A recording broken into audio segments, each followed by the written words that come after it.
बिस्मिल्लाहिर्रहमानिर्रहीम अस्सलाम वालेकुम वरहमतुल्लाहि वबरकातुहू। नाजरीन जीदार कंबो एक बार फिर तुहाडी खिदमत वास्ते हाज़र है। नाजरीन ए साडे दोस्त ने आसफ साहब, ये मांगड़ दे एक नंबर कारीगर ने, माशाअल्लाह ज़बरदस्त इन्हां दा काम कारोबार है, लेकिन महंगाई ने कमर तोड़ के रखती है। इन्हां कोलों असीं पुछने जी आसफ साहब सर ਹੁਣ ਲੋਹਾ इतना महंगा हो गया ना, गाहक ਜਿਹੜੇ ਸਾਡੇ ਹਲ ਆਉਂਦੇ ਹੀ ਕੋਈ ਨਹੀਂ, ਅਸੀਂ ਆਪਣੇ ਟੁਕੜੇ ਤੋਂ ਤੰਗ ਹੋ ਗਏ ਆ। सही कर ਜੀ ਤੇ ਜੇ ਥੋੜੇ ਉਹ ਰੇਟ ਦੱਸੀਦਾ ਤੇ ਉਹ ਆਂਦਾ ਭਾਈ ਜੀ ਤੂੰ ਐਂ ਤੇ ਨਹੀਂ ਦੁਨੀਆ ਛੱਡ ਕੇ ਆਇਆ ਆ, ਨਵੀਂ ਲੈ ਆਂਦਾ ਆ। ਤੇ ਲਿਹਾਜ਼ਾ ਉਹ ਗੁਜ਼ਾਰਿਸ਼ ਕਰਨੇ ਆ ਹਕੂਮਤ ਅੱਗੇ ਕਿ ਮਹਿੰਗਾਈ कम करे और ਸਾਡਾ ਕਾਰੋਬਾਰ ਚੱਲੇ।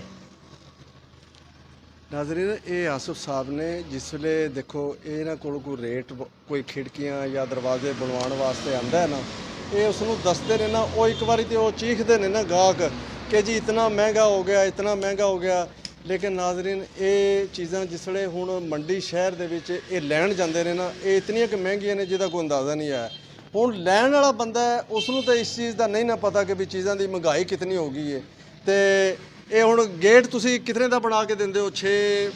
6 बाई 5 ਦਾ ਸਮਝ ਲਓ, ਜਿਸ ਸਾਈਜ਼ ਜਿਹੜੇ ਸਾਈਜ਼ ਤੁਸੀਂ ਬਣਾਉਂਦੇ ਹੋ। ਜੀ ਜੀ ਇੱਕ ਗੇਟ ਦੀ ਕੀ ਕੀਮਤ ਕਿੰਨੇ ਦਾ ਤਿਆਰ ਹੁੰਦਾ ਹੈ?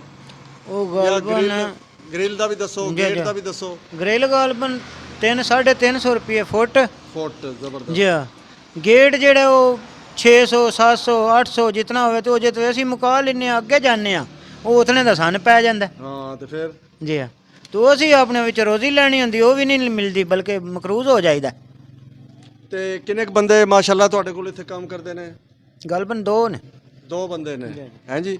ਤੇ ਹੋਰ ਕਿਹੜੀ ਕਿਹੜੀ ਚੀਜ਼ ਬਣਾਉਂਦੇ ਹੋ ਤੁਸੀਂ? ਅਸੀਂ ਗੇਟਾਂ ਗ੍ਰਿਲਾਂ ਦਾ ਜਾਂ ਚੁਗਾਠਾਂ ਬਾਰੀਆਂ ਬਣੀਆਂ। ਮੰਜੀਆਂ ਸ਼ੰਜੀਆਂ ਵੀ ਬਣਾਉਂਦੇ ਹੋ? ਨਹੀਂ, ਮੰਜੀ ਨਹੀਂ ਬਣਾਉਂਦੇ, ਉਹਦੇ ਵਿੱਚ ਬਚਤ ਹੀ ਕੋਈ ਨਹੀਂ। ਲੋਹੇ ਦੀਆਂ ਬਸ ਇਹੀ ਚੀਜ਼ਾਂ ਬਣਦੀਆਂ? ਜੀ ਜੀ। ਅੱਛਾ, ਤੁਸੀਂ ਵੀ ਇੱਥੇ ਹੀ ਹੋ ਨਾ? ਜੀ ਸੀਲਿੰਗ ਦਾ ਕਰਦੇ ਆ। ਤੁਸੀਂ ਕਿਸ ਚੀਜ਼ ਦਾ ਕੰਮ ਕਰਦੇ ਹੋ? ਸੀਲਿੰਗ ਦਾ ਕੰਮ ਕਰਦੇ ਆ। ਸੀਲਿੰਗ ਦਾ ਕਰਦੇ ਹੋ? ਕਿੱਥੇ? ਆ ਇੱਥੇ ਰਤੋ ਮੱਕਿਆ ਹੈ। ਰਤੋ ਮੱਕਿਆ ਜੀ ਤੇ ਦਿਓ ਕੋਈ ਇਹਨਾਂ ਨੇ ਇੰਟਰਵਿਊ। ਸੀਲਿੰਗ ਦਾ ਵੀ ਸਰ ਜੀ ਸਮਾਨ ਬਹੁਤ ਮਹਿੰਗਾ ਹੋ ਗਿਆ, ਰੇਟ ਹੈ ਕੋਈ ਨਾ, ਤੇ ਬੜੇ ਪਰੇਸ਼ਾਨ ਆ ਕਾਰੋਬਾਰ ਤੋਂ ਜੀ।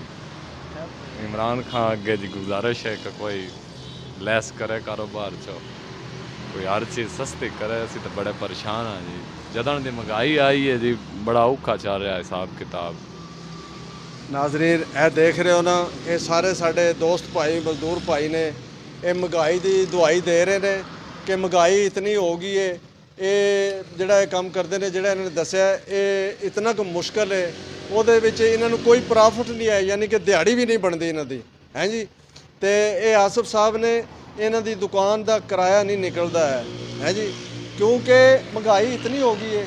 ਇਹ ਜਿਸਲੇ ਇਹ ਗਾਹਕ ਨੂੰ ਦੱਸਦੇ ਨੇ ਵੀ ਇਹ ਦਰਵਾਜ਼ਾ ਇਤਨੇ ਦਾ ਹੈ ਜਾਂ ਇਹ ਖਿੜਕੀ ਇਤਨੇ ਦੀ ਹੈ, ਗਾਹਕ ਪਰੇਸ਼ਾਨ ਤੇ ਹੁੰਦਾ। ਚਲੋ ਗਾਹਕ ਆਪਣੀ ਜਗ੍ਹਾ ਹੈ, ਲੇਕਿਨ ਗਾਹਕ ਨੂੰ ਚਾਹੀਦਾ ਇਹਨਾਂ ਦਾ ਵੀ ਸੋਚਣਾ ਕਿ ਵੀ ਇਹਨਾਂ ਨੂੰ ਵੀ ਅੱਗੋਂ ਮਟੀਰੀਅਲ ਮਹਿੰਗਾ ਮਿਲ ਰਿਹਾ ਤੇ ਤਾਂ ਅੱਗੋਂ ਮਹਿੰਗਾ ਦਿੰਦੇ ਨੇ। ਇਸ ਵਾਸਤੇ ਇੰਤਜ਼ਾਮੀਆ ਜਿਹੜੀ ਹੈ, ਰਿਆਸਤ ਮਦੀਨਾ ਜਿਹੜੀ ਹੈ, ਖਾਨ ਸਾਹਿਬ ਜਿਹੜੇ ਨੇ, ਇਸ ਚੀਜ਼ ਤੇ ਨਜ਼ਰਸਾਨੀ ਕਰਕੇ ਰੱਖਣ ਆਵਾਮ ਵਾਸਤੇ, ਤਾਂ ਕਿ ਆਵਾਮ ਇਹਨਾਂ ਨੂੰ ਦੁਬਾਰਾ ਵੋਟ ਵੀ ਤਾਂ ਹੀ ਦੇਗੀ। ਅਗਰ ਇਹਨਾਂ ਨੇ ਆਵਾਮ ਦਾ ਖੂਨ ਇਸ ਤਰ੍ਹਾਂ ਹੀ ਨਿਚੋੜਿਆ, खुदा दी कसम नतैज बड़े बुरे होणगे। इस दे नाल ही कंबोज इदार अपनी टीम दे नाल खुदा हाफिज़।